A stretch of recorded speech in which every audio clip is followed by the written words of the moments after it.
eventually when the crisis in the Gulf is over. The other problem that we faced is emigration. I raised it last year. 88 was the biggest one. We had a net loss of 2009. Why did they leave in that large numbers in 88? Because the economy went down, so they left.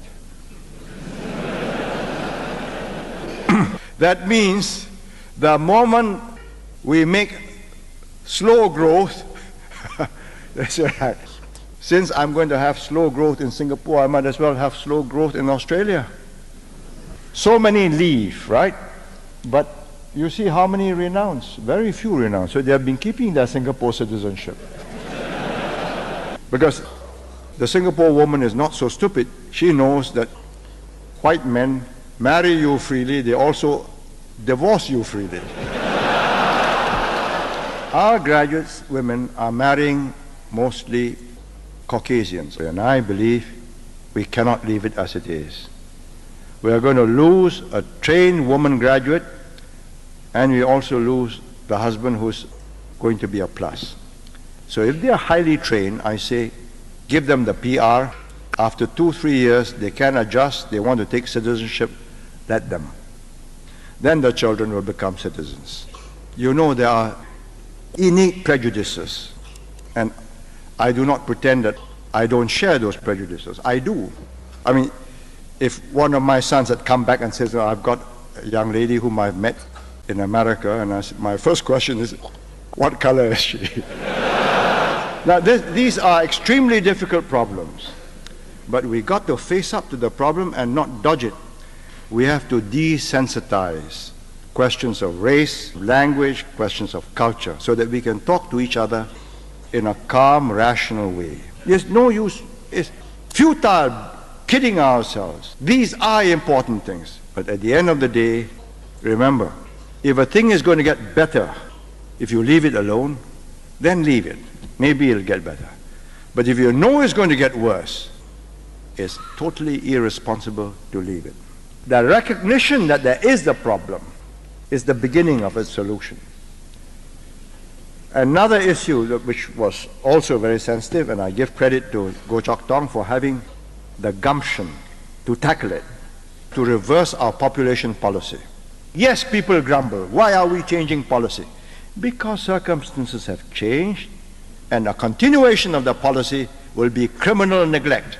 We need a government which is both bold and prudent. And I am dead serious when I said on the eve of National Day, get our ablest and our best into politics. One key requirement is, let's avoid hypocrisy and let's do this thing honestly, approximate the market rate. Try and get the government on the cheap, you end up with a cheap government, and you'll be sorry for yourselves. What does the government have to do to keep up the enthusiasm? Because somebody else has started something new, and you've got to chase him. I think that sums up Singapore's position. That's the art of government. First job of a government is to equalize opportunities, right? Not equalize results. You equalize results, you are done for. You end up with what Deng Xiaoping calls the iron rice bowl. Nobody works, everybody does his minimum, very little rice in the bowl. Those who are faint-hearted, well, there's the exit for you. It will always be an open country. You can move in, you can move out. There is no other way in which we can live. What made the difference in Singapore was that a group of men in 1963, 64, 65, when we were in Malaysia, we decided that we are going to live only one life. If we have to die, we will die for a cause. That made Singapore possible. We couldn't be placated and settle for less. To settle personally for a way out for yourself was easy. I believe we've got a group of men similarly determined. I'm not sure whether in a crisis they got the same tempered steel, but I think quite a few will measure up. The question is to get more If you believe you're going to get good government, whatever you do, then you're going to risk it all away.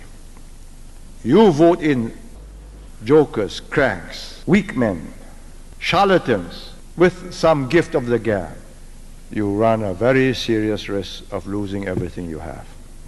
So the final message I give to Singaporeans is, your future really depends on what you make of it.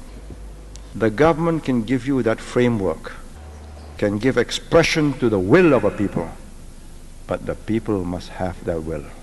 If you don't have it, there's nothing a government can do.